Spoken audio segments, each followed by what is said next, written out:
It ain't exclusive if it ain't an EMLN exclusive. It's your boy BQ, and we're in the heart of Silicon Valley here in downtown San Jose, right? We're downtown San Jose? It's not downtown. West San Jose? We're in downtown San Jose. We're located right now at Unity Bulldogs right here on Park Avenue, not too far away from downtown. Very special podcast going on today. I like to diversify the guests and give people opportunity to tell their story, unpack some of the challenges that they went through to pursue their passion. So, with today, I have a very special guest. His name is Mario Rodriguez, founder and CEO of Unity Bulldogs, which was born during the pandemic in response to the challenges and the setbacks with the close down, the shutdowns, and a lot of the businesses that cater to the dog community were no longer available to people in the community. I used to work at Petco as a would you say like it was a groomsman? groomer. No, yeah, it was a groomer. A groomer. Basically a service specialist, assisting and helping customers. But through that, you were able to kind of build a relationship with the community through that, because you're meeting people, you're getting to know them, but basically starting this as a business. Yeah. So yeah, Mario Rodriguez is here in the flesh today. For the ones that don't know, now you know. Thank you for taking the time to talk to me today. Appreciate that. Thank you for the opportunity. Yeah, as you said, my name is Mario. I have a dog grooming business. It's, everything relatively is brand new. I'm just trying to grow the dog grooming business, be part of this industry, and we're just excited to be a part of it. Yeah. And we'll see where it takes us. And cool. The reason why I was so inclined to do this interview is because I really gravitated to your story. Like, I obviously you met Binks, the young little French bulldog running around here. He nice fence, by the way. That was smart. I got a Binks for my girl's birthday, and that was just like a gesture, because I know she loved the French bulldog, and I know she really wanted to have that relationship with a dog, And I was really happy to make that happen, and it changed our life, like it changed our lifestyle. Like now I take him everywhere. He's with me at the office. I go to meetings with him. Like I go to the bank with him. Like he's just everywhere now. And she also I told her that it's like a representation of the next chapter, because like Binks brings like new life, new energy, and I feel like she had gone through a transition with like the pandemic, setbacks, struggles, and like I presented it as like this is the chapter of like the future, the new life.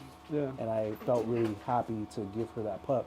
So with that being said, when there's a new pup in the life, there's cost and there's responsibilities. Exactly, There's, basically he's a baby, you know what I'm saying? So I was referenced to Unity Bulldogs from my girlfriend. She told me that, I don't remember who told her, but I know for sure it's through social media. Like your presence on social media was very active at that time. And, I didn't think too much of it. She set up the appointment. She's like, just go. So I was like, okay, cool. I'll pull up just because, I'm just going to do it. You know what I'm saying? And make sure he's good, clean. Yeah. And as soon as I walked up to your spot, you had like this whole like aura going on. You had Jurassic Park in here at the time. That was Jurassic Park. Yeah. That was the theme of Jurassic Park. You literally had like a dinosaur right here. Well, not really looks like Jurassic Park. Yeah, we'll get into that in a little bit, but it really looks like Jurassic Park. So you had the whole setup, and I was like, wow, this is like it's really refreshing, to see someone go a bit above and beyond. I got like a Rainforest Cafe vibe, like you know what I mean, like just the whole aesthetics. So. And then I forgot who attended to me, one of your staff, and they were super sweet, super nice. Man. They took care of him, brought him back within 45 minutes, and he looked amazing, you know what I'm saying? Cool. But I was like, I started seeing all the stuff you were doing with the Bulldog meetups and just connecting with the community and just going above and beyond. I really respected that because, like, you don't see a lot of people that are passionate like that nowadays. Yeah. At least in my landscape. But, I really gravitated to that, so I started asking questions. Started asking your staff questions. I was like, so how do you guys do this and that? Like, the events, like, how are you guys curating that? And there was already previous discussions, because I told you that we organized the Culture Night Market and stuff in San Jose. Right, yeah. So I already had conversations about trying to incorporate something the dog related to the dogs. Doing, now that I have a pup, I was like, this could be a good opportunity to maybe cross. You know what I'm saying? Yeah. So I was just trying to. And we kind of met, like, because I was also trying to do events. You already did big events. Yeah.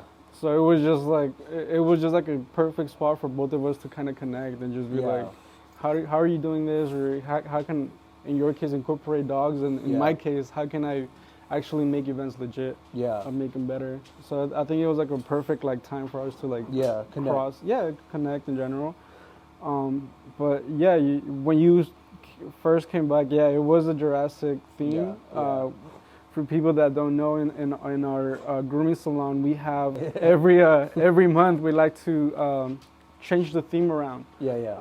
So for a good, I don't know, this time it was like a month and a half where we had Jurassic theme. And it's my favorite theme that we had done. So like I really made like a huge investment in decorations, just like getting a dinosaur statue, fossils and stuff like that. You guys had all that around the salon. It was sick. And it was just like my little kid dream come true. Coming true. And I mean, that time was Jurassic Park. And I think that was the perfect time for you to come by also, because that was my huge investment in decorations. So I was like, oh, that's perfect. And I'm pretty sure a lot of people said a lot of good things about that too, people really liked it. Like we went about, like we actually, I was really into it, that I bought my whole staff the inflatable Jurassic or dinosaur inflatables, and I made them like, so they were like, they popped, like they got it as a costume. Like, nope, for all day today, everybody's wearing the costume, the inflatables. And, start servicing people. It was fun, like to do little dynamics like that. That's but funny. It was like my like, I don't know, just like my dream of like trying to have my salon. I can do a dinosaur theme. And I don't know. I think like, going back to our conversation, I think it was perfect timing for you to come by and kind of see what we really all are about. Man. And that's the beautiful thing about being a business owner, right? You could, at the end of the day, it's your say, like what you want to do, what you want to curate. But in your shoes, like, you really are passionate about the community.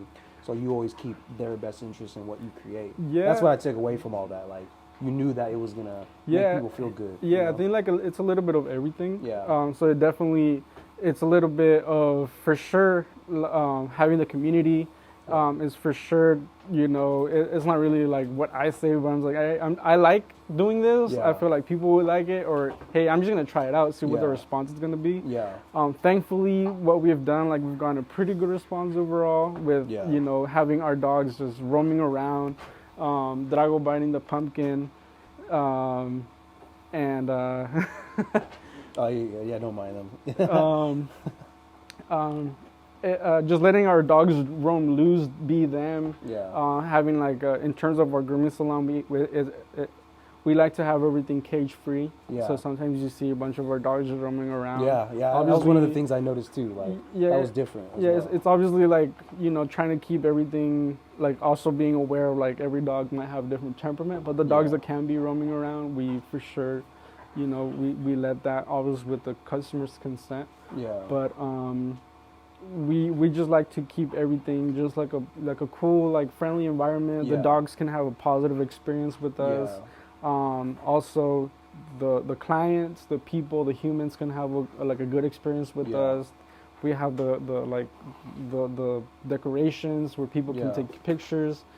After the grooming session is done, people can grab their dogs, take pictures with them. So I think it's just like a win-win. Like, I like to have the salon how I kind of like it. It works out because the clients like it as well, and it's a great experience for everybody in a way. So it works out.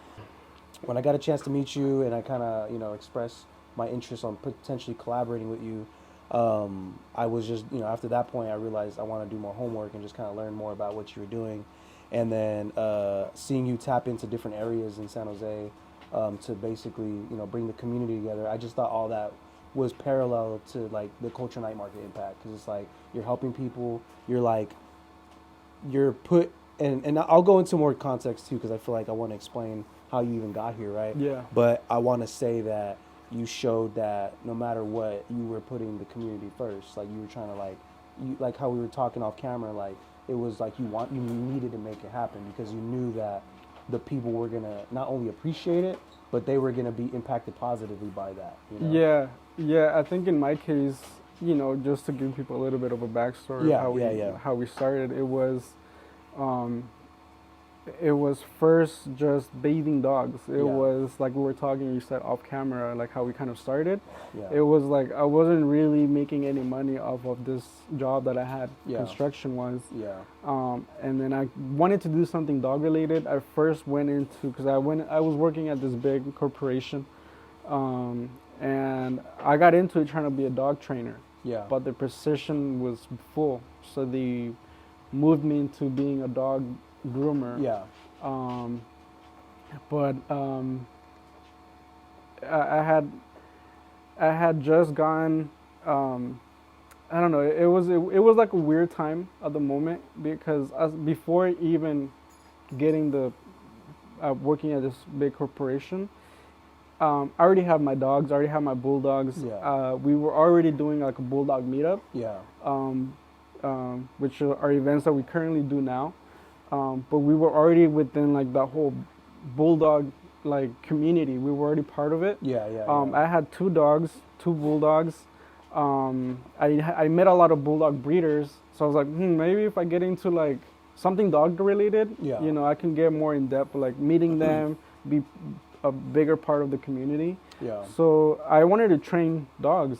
I didn't want to be a groomer. Like I wanted to train dogs. You wanted to be around dogs. I had no idea. I wanted that this was where I was gonna be doing. But like it started. So basically, what happened was I was working construction, and then I knew people that had bulldogs. So I started making the offer, like, hey, like can if I show up at your house and I bathe your dog, can you give me like $15? Yeah. People were like, yeah, for sure. Yeah. So, at first it was just like me with a grooming table and a bucket. Yeah. And then I was just going to people's homes. Like we were asking them for just some warm water. Yeah. And then I had the shampoo, like, cool, I'll bathe the bulldog and here's $15. Yeah. Okay, cool. And then it started going like, people had a bulldog, but they also had a poodle. And then they wanted like, hey, can you also do a haircut? And I was like, damn, like I don't know how to cut hair, like, but I mean, we'll try it out, like, why not? The first few were horrible, and then I knew a groomer. I knew this person. She knew how to groom. She had some experience. Yeah. Basically, I asked her like, hey, if we kind of team up, and if I get the job, like, if I get some dogs, can you show up also with me at the house, and can you groom them with me? Or show me, like, you groom them, I get the job, you groom them, and then, we'll figure it out. For sure, we made a deal, 10 dogs we were gonna do. And then, so I was just trying to get clients in, just starting like that. Got 10 in the book. And then I told this person, hey, I got this 10 clients. These are the times. These are when we're going to meet up. These are their address. Let's show up. We did it. I ended up liking it. I kind of got a good idea of how grooming worked. Yeah. And that's when I was like, okay, hey, big corporation. Like, I know you guys don't have a dog training position, but can I be a dog groomer? Yeah.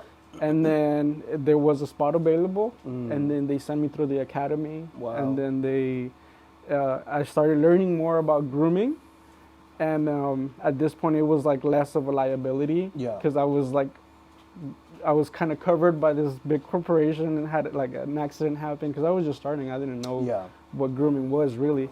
So like entry level position essentially. Yeah. So and then fast forward like a few months later, like COVID hit, and basically grooming. Like January. Yeah, like grooming was not an essential service, or it wasn't an essential job, so they told everybody to just go home. Yeah. And then something that not a lot of people know is that, well, a lot of my coworkers, they were like, cool, like, peace out. I can get still can get compensation. I can still apply to get I forgot what the word is, but when you can get unemployment. Oh, EDD. Like, yeah, is it called EDD, right? I think so. Unemployment. But yeah, unemployment. but to me, I feel like it wasn't an option. Yeah. Because I'm under the Dream Act. I have DACA. So to me, it was, I can't stop working. Yeah. Like, I can't be seen in paper as in case later on I want to get, a legal status, which I do. Like, DACA technically is a legal status, but if I want to pursue something bigger, like citizenship, full citizenship. I don't want to say that I was asking for unemployment. So like, that is not an option for me. I need to keep working. Like, I need to figure out a way. So that then led me to, like, and I honestly, I didn't want to make the jump. I was like, damn, should I start a business on my own, or should I just go for it? But I was like, no, like, Petco is secure. Like, I don't want to, or shit, like, this big corporation is secure. Like, I don't want to get out of here, you know. But there was a day where I was holding on. Like, out of like 7 people that were working in the salon, 5 people were like, all right, guys, I'm out. Like, with that, like, they didn't even think about it. They just left. Cool, I get unemployment, I'm out. Yeah. And then the last 2 groomers in the salon were myself and another person that we were super cool with. And then we're like, hey, like, I'm leaving until they kick us out. I'm like, okay, bet, like, me too. And then, like, 2 days after, a cop showed up at the salon, and he was like, hey, you two, I need to talk to the manager. What you guys are doing right now, you can't be. Grooming is not an essential. Next time I come by, I don't want to see you guys working. So really quick, sorry to cut you off, but I'm curious that when that situation happened, is this at Petco or is this at? So they came into Petco and made you leave. Yeah. So the employee, like the managers or whatever, were you? They couldn't do anything. They couldn't. Because. But so did they call the cops to make you guys? Well, people were calling. Wow. People were like other grooming businesses. Grooming is not an essential. Oh, so other groomers were like calling them. Yeah. Wow. So that's some politics shit right there. Grooming in the other groomers in the area. I mean, and I don't blame them. Like I'll be salty too if my business had been shut down and I see another business doing the same thing. Yeah. I'm like, why are they still active and while my thing is getting shut down? That's crazy. So there was a lot of that. Go ahead. I'll talk to you about that. So that's what happened. So that's why, like, authorities came, like, hey, next time I don't want to see you guys here. You guys and at that point, when law's involved, and I'm like, oh, fuck, like, what am I gonna do now? Now I have to do something on my own. Yeah.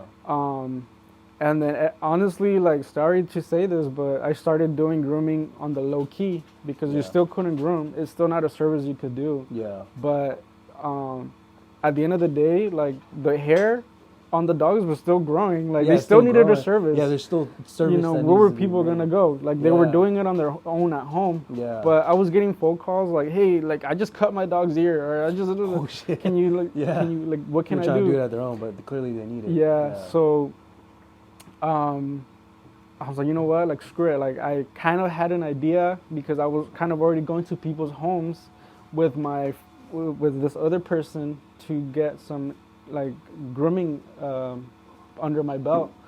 So when it was like time to just do it on my own, after the cop showed up and kicked us out, I was like, you know what, let's go back to doing the same thing. Show up at people's homes with a bucket and some shears now. Yeah. And is you the person that you were collaborating with, right? Or is this just you? No, it was me and my partner. That's what I meant. Yeah. Partner. Okay. So me and my partner, like, we started everything, like, from scratch, really.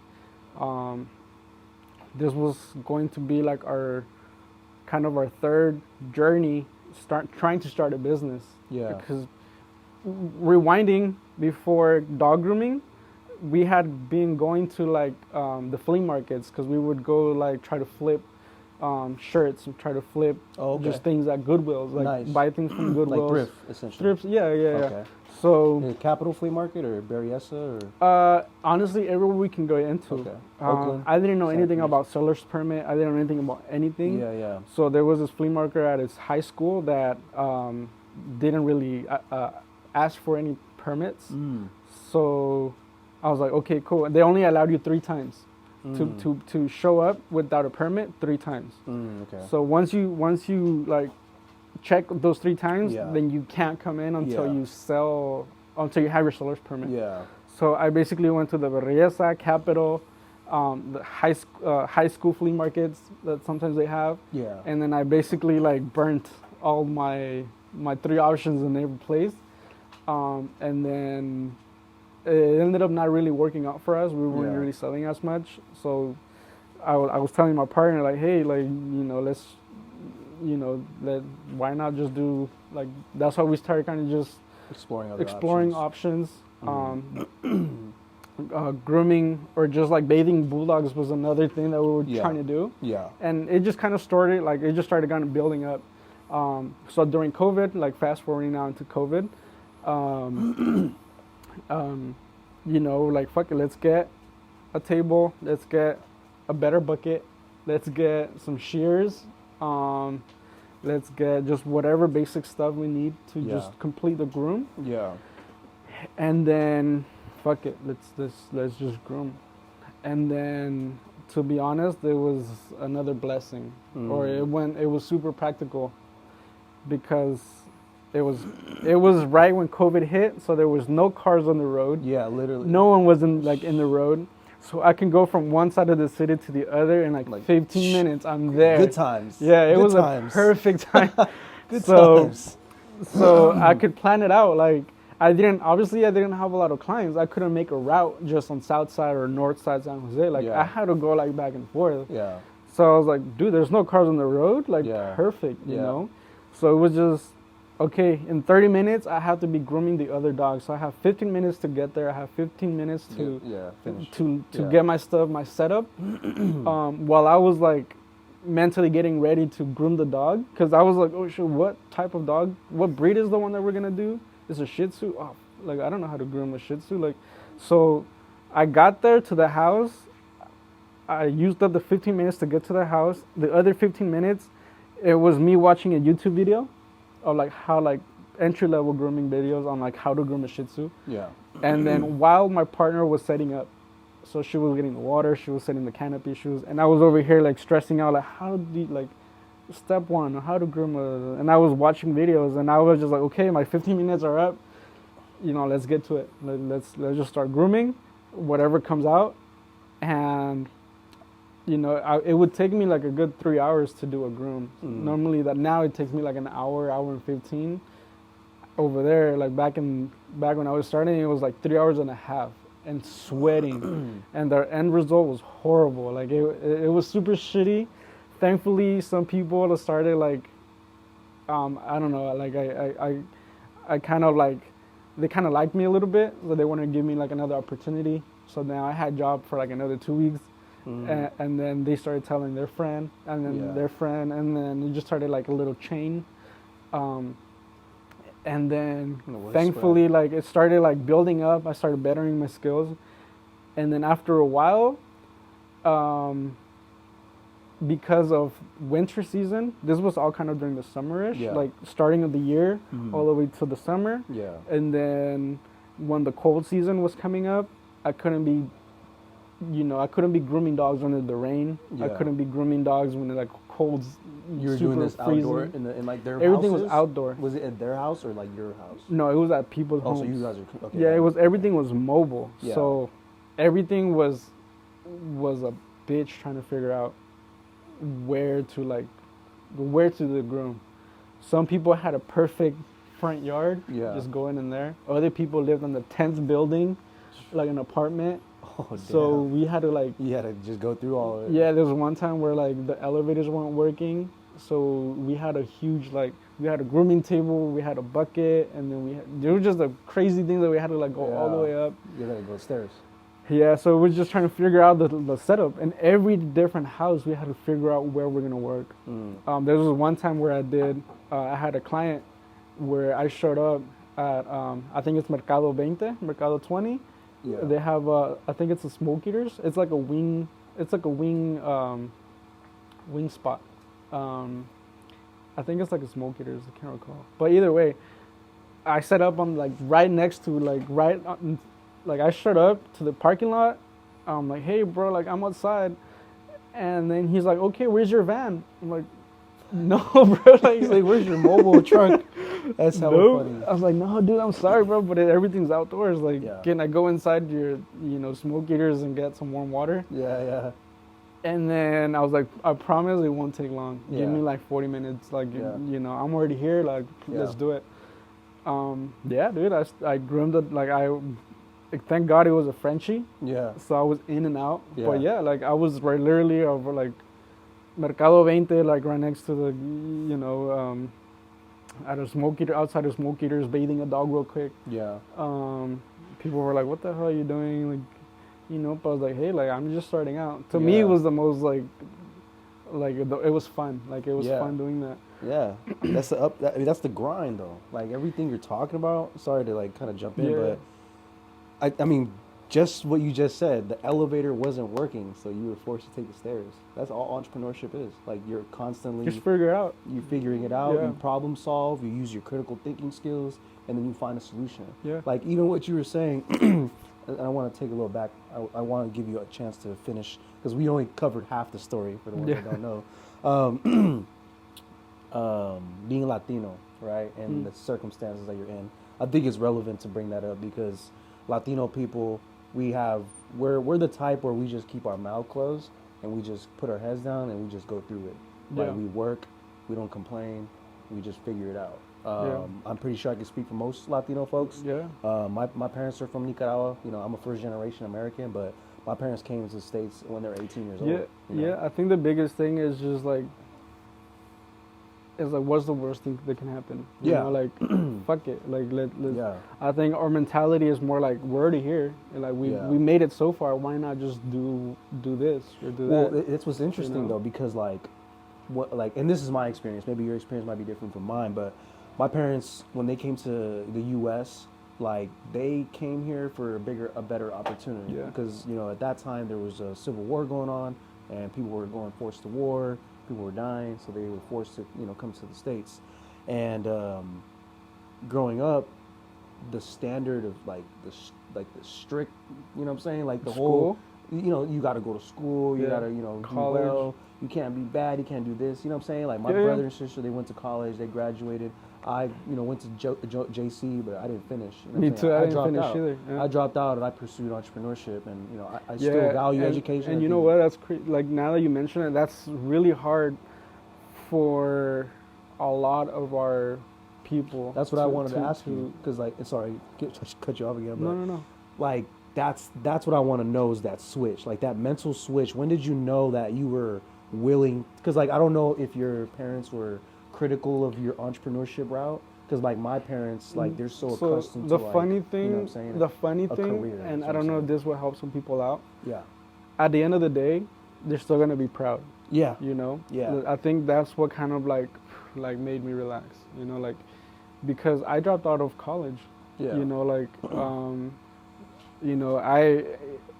I kind of always want. Of course, I always want to make my parents proud. Yeah. I always, thank God, I always got like good grades, and I was able to show them, make them happy for the moment.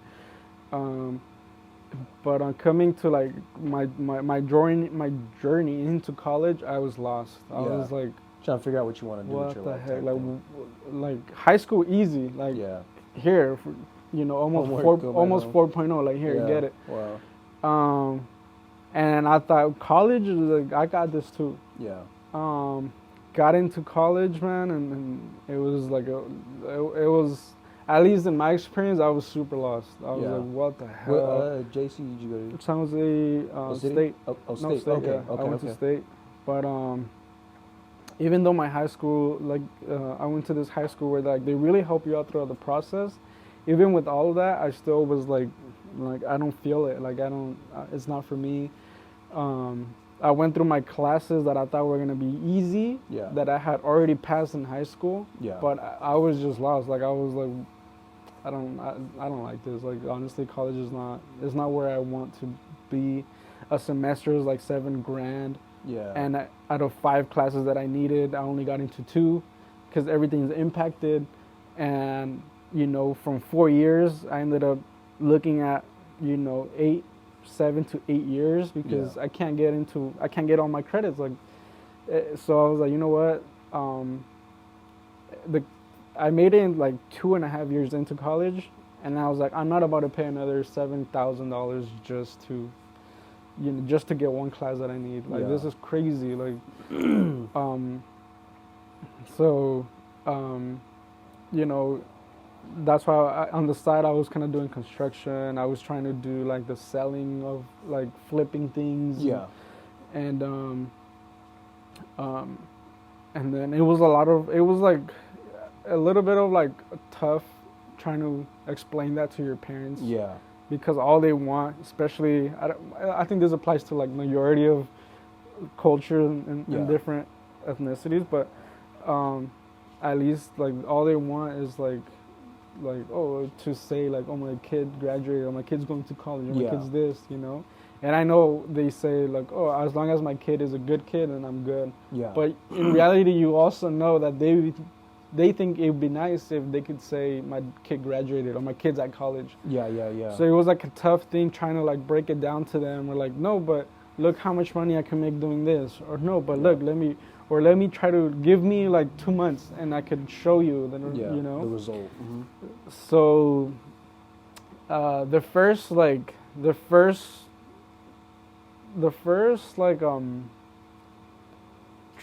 don't know if you can say transition, but the first months after just not taking my classes anymore and just be like, F that, I'm out.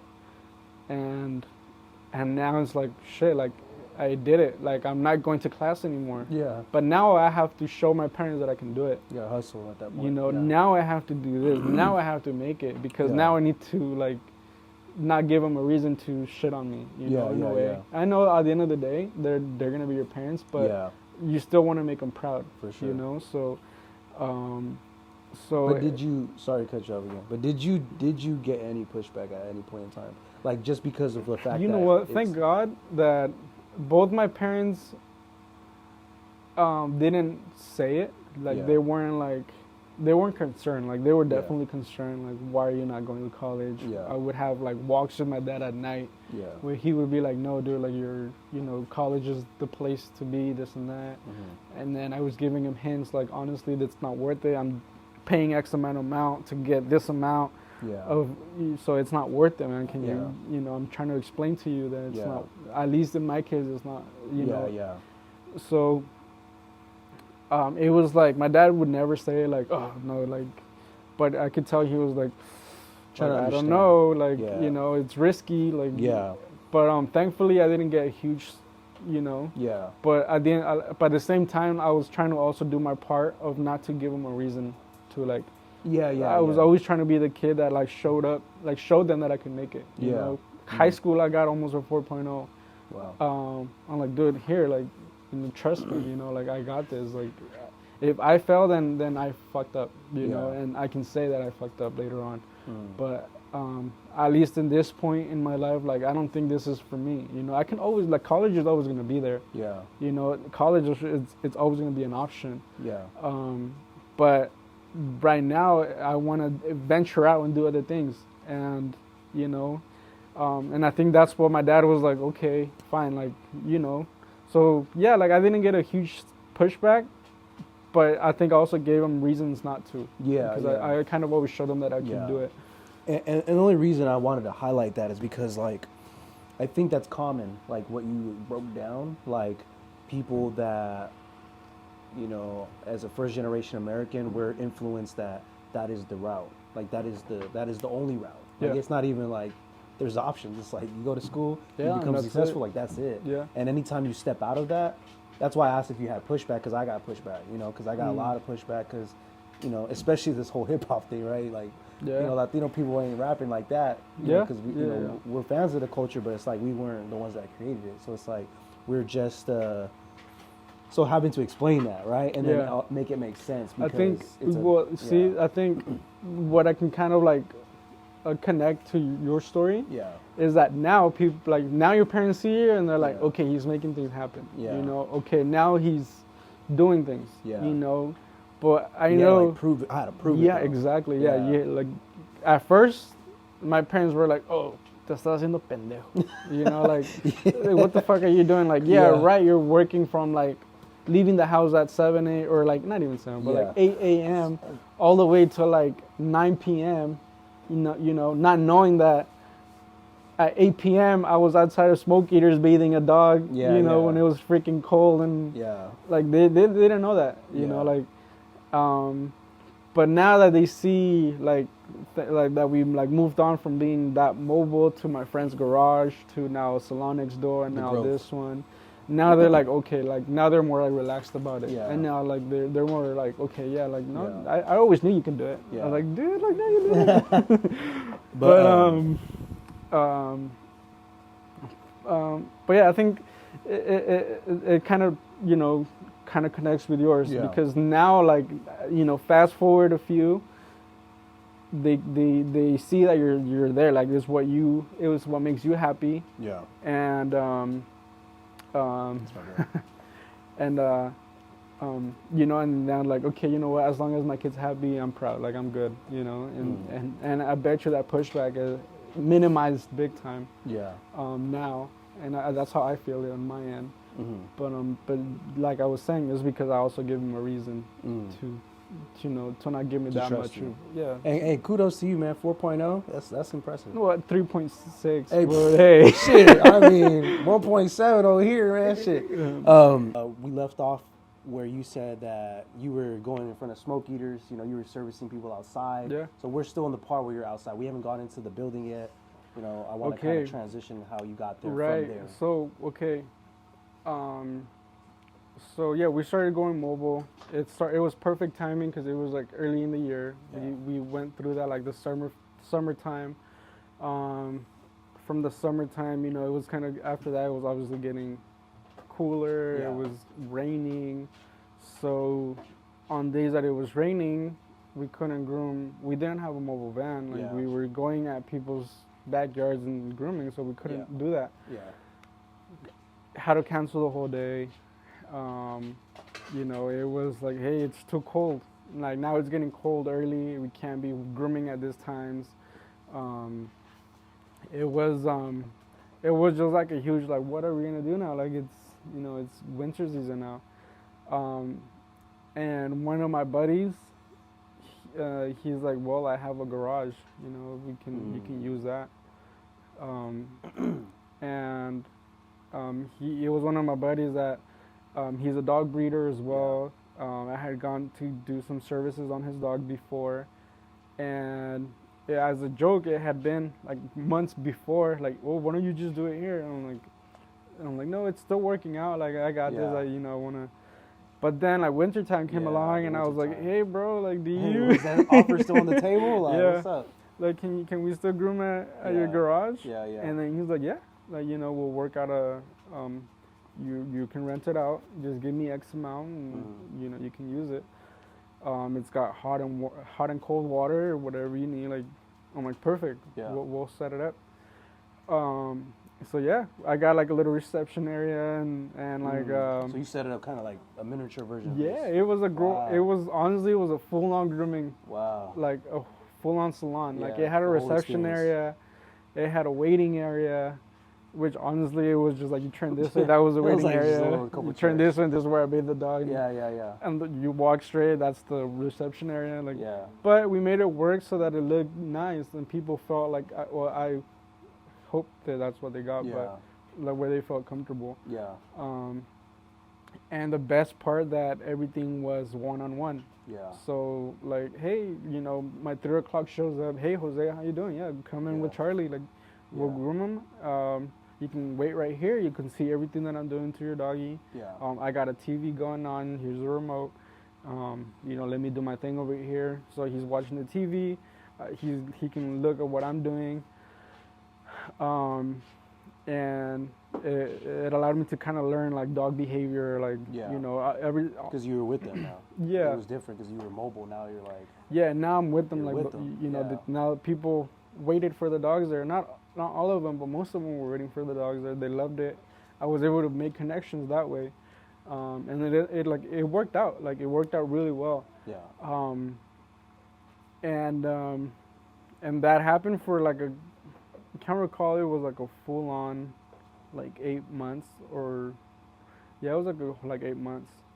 Um, and then At the garage. at the garage. Yeah. But then we were doing like we were doing dogs, like we were squeezing in, like thankfully it grew, our clientele grew Yeah. enough where, you know, people are asking for like, hey, can you squeeze me in today, can you squeeze me in Yeah, today? yeah, yeah. So it went from like doing my regular 8 hours to like extending it. Oh yeah, come after this dog. And then another client, yeah, Like back okay, to come back. after that dog. Yeah, And back so to back essentially. yeah, or like well, everything was back to back, but now I was extending my whole schedule. Oh, I see. So Yeah. instead of like getting in like at 8:30, and leaving like I don't know, like 4 Yeah. or 5, Yeah. now I was leaving like at 8 or 9 p.m. Oh, So because one dog would take me forever to finish Yeah, too. yeah, yeah. And then I was like, okay, you know what? Like I can't extend it nighttime now. Now come like I can't, you know, come earlier. Yeah. So now I was doing like a 7:30 a.m. all the Yeah. way to like 9 p.m. Yeah. And of course, my parents were like, "You're not grooming this whole time. Te Yeah. estás haciendo pendejo." Like, you know, like, they're like, no, like, Yeah. come out and see what I'm doing all Yeah, like all yeah, day. And so like, you know, like our clientele was growing. Yeah. So that and it was a blessing. It was growing. But now I had to think of like another setup now. Like, you know, now people were coming to me. Mhm. You know, not everybody wanted to make that switch. You know, of course, I lost some clients that transition, and now that people were, now that I kind of rebuilt clientele because of now I'm grooming, they can see everything that I'm doing now. Yeah. But now because I was getting like, thankfully, I was getting a lot of clients. Now I Yeah. had to like think of a different option. Mhm. So we came out and checked this salon next door, Yeah. and it was still COVID, Yeah. so we got a COVID deal on it. Yeah. So they left it. Who's opening a business like mid-COVID? And like not Yeah. a lot of people. So they gave us a good deal on it, and we're like, let's do it. Let's just do it. Like let's, you know. And I didn't have money to like build it out. You Yeah. know, it was just like I got my uncle gave me. I asked him for some money. Yeah. I was like, just to do like the payments on, Yeah. on the first month, last month, and the Just to get started, yeah, just essentially. whatever they Yeah. asked for in the lease, and that's all I had, because everything that I had been making from the clients, I was reinvesting it into like a better clipper, Yeah. a Yeah. better this, a better that, Yeah, but like one piece at a time, essentially. even till like right now, which it had been like a good 3 years since then, like everything is going back in. Everything Yeah. was going back Yeah. in. So, but yeah, especially in that time, hell no. Like I didn't have, like all I had was what my uncle gave me to just get the place. Yeah. But now I had a whole salon. I had a better presentation for our clients. Yeah. Now I had a place where I could do the themes, like Yeah, decorations, Jurassic things Park like theme. that. Yeah. And I was like, this is perfect. Like I can, even if it's just me by myself grooming, Yeah. I can still make it work with like paying this, getting some money to like better my equipment, and then back when I was working at this big corporation, I met some people that became groomers. Yeah. I asked them like, hey, do you want to come over and work over here? And then 2 of them came over, and we just started, going at it. Mm-hmm. Yeah. And now like that lasted almost a whole year, and then the fire happened, Mm-hmm. and then the building next door caught fire one random Wednesday, and hit us hard. Like some fire like came through the side of our business, or through our reception area, collapsed, like the ceiling collapsed. Like it was a big like random fire Yeah. That, you know, we thankfully got the dogs out on Yeah. safely. I remember you told me like you were you were there. We when it were like happened. in the middle of like a busy day. Like we had clients in the salon. Like we had doggies. Wow. And then all we saw was like, oh shit! Like there's smoke. What the hell? Like let's Yeah. get the dogs out. And There's smoke already going in through the building at this Yeah, point. yeah. Like at this point, we hadn't noticed, Yeah. but the building next door was already- already collapsing. It It was already already, destroyed. it was on essentially. fire. Everything was. And So what time of the day was this? it was like 3:30, 4 p.m. Did you guys ever figure out like what caused it? No, we don't know like what caused it. Yeah. There were rumors that there had been some activity, like some Yeah. people might have gone in there, but no one really knows what happened. Mm, Obviously, all we know is that it burned down. that's crazy. and like, on a random day, and you know we had to evacuate. Yeah. And all I could do was just look back and see everything that we, you know, worked so hard for just kind of Yeah. burned down. That's crazy. And so yeah, no, and then And I so the remember- fire happened, and it was just like you know my team, my partner, were like, whoa, like what, Yeah. like, what are we gonna do now? Yeah. My team was like, should I start looking for another job? Like, are we gonna be working? Like, Yeah. Y'all start speculating. so like, what's many gonna things that happen. was going through my head. Like, Yeah. what? Like, is anything salvageable in the salon? Yeah. Because there was so much like it wasn't a lot of like literal fire that came into our building. It was a lot of smoke, and like there was a ceiling problem that we were having around the reception area. That's where like the smoke came in through. Yeah. And then because the fire department was pumping their water in, obviously, it just like it was too much for the ceiling and And like it all it started coming collapsed. down. Yeah, and then it was a lot of like water damage, smoke Yeah. damage, and you know like all our salon kind of just flooded. Yeah. And emotions must have been high. You know, you're watching what you built, basically. Yeah, like all Right. I could do was just stand right outside and just. And you're like, watching all this happen. Yeah, like there's nothing you could do besides just fuck, you know, like okay. It ain't exclusive. If it ain't an EMLN exclusive, you're watching the EMLN podcast. I'm with my guest, Mario Rodriguez. So I want to do a timeline recap real quick. Yep. So you started in, I would say January, right? Doing mobile, you know what I'm Yep. saying? Going to people's houses, maybe like 1 or 5, 6 clients. Yeah. You know, you were doing it in front of smoke eaters. Yeah. You were doing it wherever, going up the stairs 10 floors to get to your Yeah. client, transitioning into the garage, right? From there Yeah. to the garage. Mhm. Oh, no, you were at Petco. You were Well- from there. It was at the same time, Petco and that, Yeah, right? Petco, I was there for like a good 4 months. Yeah, so 4 Um, months at Petco, originally trying to be a trainer, transitioned into the grooming because Mhm. there was options to use that. Then Mhm. you realize that the pandemic happened, right? Yeah. Everyone in the world is affected by the pandemic. Yeah. And you know, and you touch base on how the complications of the pandemic, like things that people don't hear about, like how the police force you guys to Yeah, basically like that's wild, by the Yeah. way. And I like to touch on that too after, because that kind of reminds me of what we did with the Culture Night Market.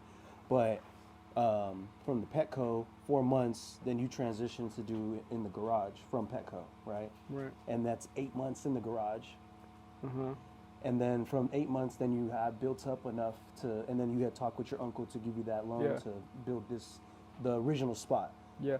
And then it burned down, Mhm. which you don't know the cause just yet, Mhm. but you were there when it happened. Yeah. Around 3, 4 p.m. that day. That's a lot in a year that you went through. You know what Yeah. I'm saying? I want to just highlight that. You know, Yeah. you went from, you know, trying to find the job you want to settling for a Well, position. Yeah, so And then, you know, it was more transition. it was more like a year and a half ish, because Yeah. it was like the first year of COVID when like no essential Yeah. businesses could be operating. Yeah. So it was like that February ish Yeah. where we get the notification that we can be working. Yeah. I need to continue working because I have DACA, I have Dream Act, so Yeah. I can't be seen as someone that's holding back or you know just Yeah. asking for help when later on, like, you know, if I want to pursue, that was my mentality Yeah, there. yeah. So I was like, I need to keep working. Mhm. So it was there. Yeah, it was like a year and a half because it was Of that February. building, yeah. You know, worked all the way mobile until like when the cold season was coming up. Yeah.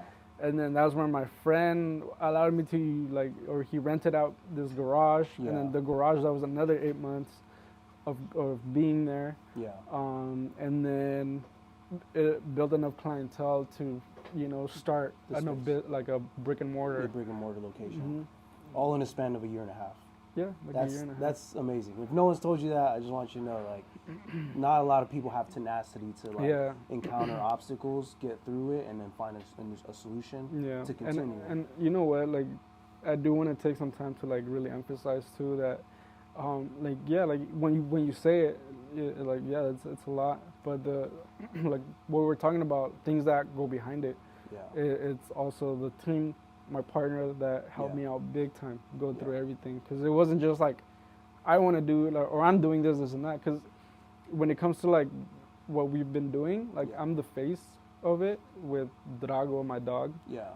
But also my partner was, though, like I said, she was the one setting up the canopy, figuring out how where we're gonna lay out. Yeah. As the whole you guys came grooming. together. Yeah, Figuring it out. and she was the one that was like, nope, like you need to keep going. Like, nope, but what if you quit? Like, your customers, where are they gonna go? Or I don't know. It was just like, it was a lot of like reinforcement by her, and just by like, so I did want to take that time to like, it wasn't just like me. It was just like, it was like everything kind of just was coming into place, and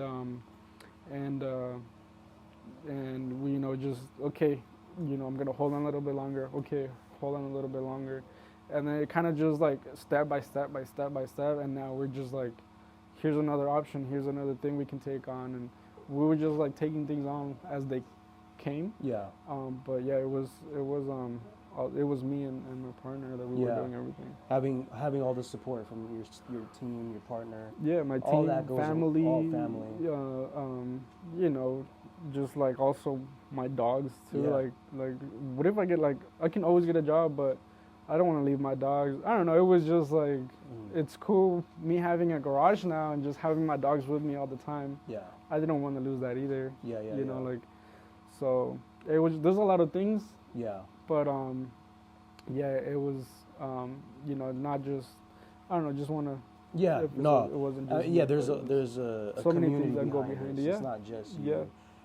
And clearly, I feel like the actions speak for itself. Like, I see all the work you've done, and people that are watching this are now probably going to learn about you, and maybe they're going to want to dive in to supporting you, because I think, like I said, the reason I want to do this interview is because I want to highlight the untold stories that people don't know about that deserve that respect, that the flowers. That's what they say, right? Yeah. Give people their flowers. Yeah. Thank you. And now we're standing in location number 2. Yeah. This was kind of you were forced to kind of figure a solution, right? Yeah, honestly, and this is the spot next door. Like right now, we're next door to the burnt spot. Yeah. And you were temporarily, right? You were doing it in the backyard for like a little bit. Yeah, we were in the back for like in the back doing 3 it in months. the back Yeah. for 3 months. More hotter, right? It was during summer kind of. Yeah, it was summertime. We had to like get some fans going and just get like some shaded areas. But and then hey, we were like honest with our clients, like, hey, like our place burned down. Yeah. I seen that. Meanwhile, we're gonna be here. These are our options. This is where we're grooming at. Yeah. Like, if you're comfortable with your dog being here, of course we're gonna take care of your dog and as best as we can. But it's not gonna be the nice salon that we had next door. Like, we're gonna literally brought me back to my roots of like working outside. Yeah.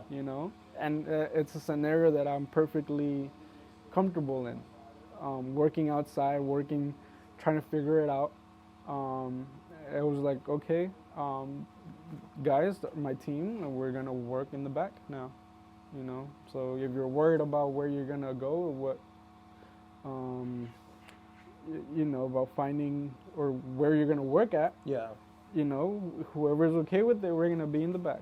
If you're okay with it, then cool. If not, then that's all I can offer for right now. And that says a lot about you. You know what I'm saying? Like, even though, like right now, you're the one that's like, at the end of the day, everyone's affected, right? The whole dog community is affected because you were the source for all the services, right? But at the end of the day, on paper, like, you're the one that has to face the cost and the setbacks and repairing. Yeah. And, you know, but what I appreciate about community, like why community is so important, like they rallied. Like I dude, the local publications, like when I started hearing about it, I had already met you, you know what I'm saying? So when I heard it, I was like, oh, that effing sucks, bro. Like, I was just there, you know, so I was like tripping out. And then San Jose Foods reposted it, and some of the other local publications Yeah, that posted was it. huge for me. And that, I saw that, you know, helped you, you had a GoFundMe, and people were like donating. Yeah, and I think the response in general had been, it was like amazing, you know? Yeah. Because I think throughout this whole time, something that we hadn't really touched on was like the Bulldog meetups. Yeah. Or just other things that we've kind of just done besides just being a dog grooming salon. Yeah. It was just like having Bulldog meetups, because we know Bulldogs are a very like sensitive breed. Yeah. There's a lot of like misbreeding going on, so the Bulldog meetups are for like our place for owners to learn more about the breed. Yeah. Anyone's welcome, but even if you don't have a Bulldog and you're considering it, that's like a good place for you to like see what a Bulldog is, what, you know, complications may be. People that have dogs already, like Bulldogs, that's a place where they can get more advice on how to cure a certain thing that they're going through. Yeah. So there's like a good community there. Yeah. And that's something that we had been doing for like a while, even before I was learning how to groom. Yeah. I had my Bulldog. I'm like, hey, we should meet up at the park and have a meetup. Yeah. So that community was a huge help for now that the fire happened. Yeah. Because they were like, no, they're like, now let me help you. Yeah, everyone you rallied. know? Yeah. Yeah, so And that was awesome, man. I saw you were even doing like, you were continuing the service and just receiving donations as like a way to continue to fundraise. Yeah. And I just like, much respect for you, bro. Much respect, because it's like, nowadays people don't be working like that. You know, grinding is like, you know, some people have the options to just settle or, you know, find a shortcut route, but you knew that you had to do it no matter what. So much respect to you and your team and your partner. The Bulldog meetups, you do them often. You have one coming up this Wednesday. But by the time this comes out, it's probably going to be past it. But, I guess for the future, like for people that maybe want to be participants of these meetups, like how can they, you know, learn more about it and be a part of it? We usually just post the meetups. Well, we have them every month. Yeah. Of course, during COVID, we stopped doing them because COVID. But after it was a better time, we picked up on it again. Yeah. So now it's every month, once a month. And the thing about the meetups, it's not just like, here are the Bulldogs, like, you know, just let your dogs free. And like, we want to make it also an experience for the owners. Yeah. So we switch up locations. So the Bulldogs are, bring your Bulldogs, we're gonna go at a winery today, or bring your Bulldogs, we're gonna meet up at, you know, this restaurant that's dog friendly, and they allowed us to bring their dogs in, and big groups and stuff. So it's and it like it, thank God, like it's grown. And then there's also like I'm one of the first people that started the Bulldog, like, or at least the ones that we do. Yeah. Excuse me. There's 3 organizers, which is myself, another really good friend of ours. So it's me, and my partner, and then Diana, who started with her. She's a really good friend of ours. And then my buddy that let me rent out his garage, his name is Braulio. He also is part of our organizers. And we're always like, hey, I found this spot. Like, I think they're dog friendly. That we can do this, and that. I already spoke with the restaurant owner. They're cool. So we're always trying to change it up for our meetups, and then and also for the dogs, we have a theme. So like when it's like football season, like, okay, dress up your dogs in your favorite sports team jersey. Or like, we're gonna meet up at the beach today, like, you know, come theme, like your dog better have a doggy swimsuit or something. So we try to like change it up, and then we also try to like have this dogs on like a theme every meetup.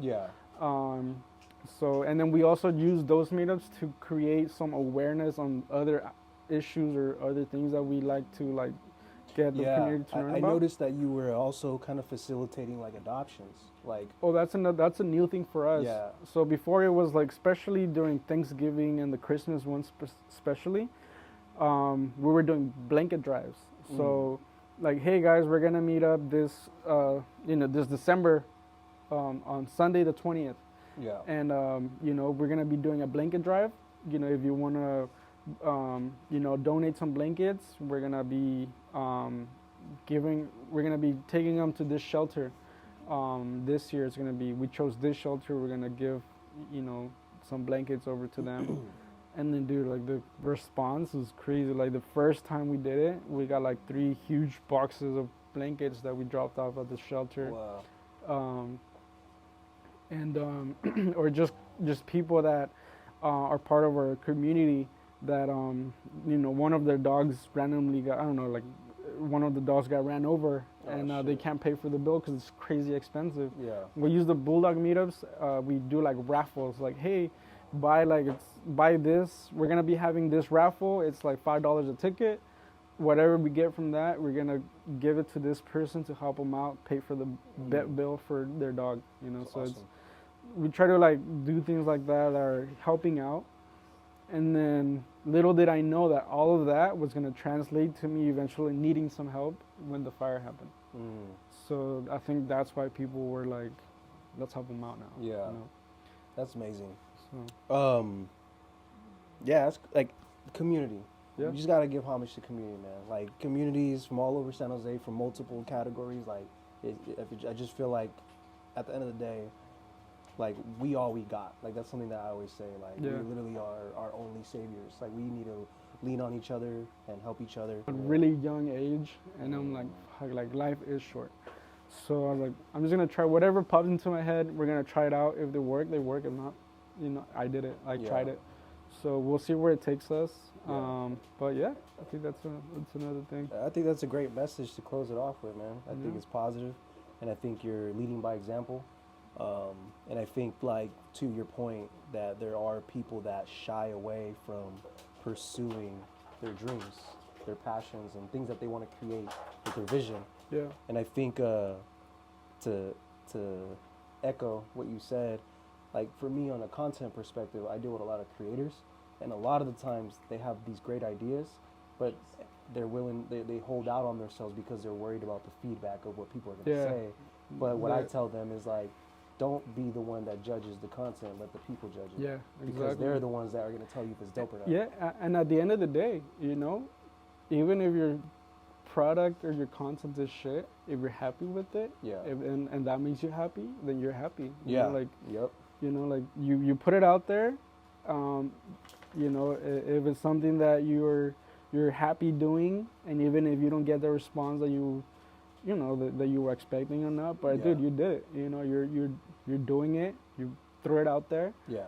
And dude, it's you. Who cares what people think? Like, it's you doing the stuff that you want, produce what you want, post what you want. Just it's just as long as you're okay, with yourself, you're happy at the end. Yeah. Even if your things whack or if it, Yeah. if it works out. But the most important thing is that I think that just just do things, try things out, and like I said earlier, if it works, it works.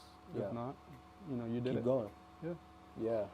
Nah, I once again, Mario, I appreciate you opening up your space to us and allowing us to, get these conversations and have these discussions.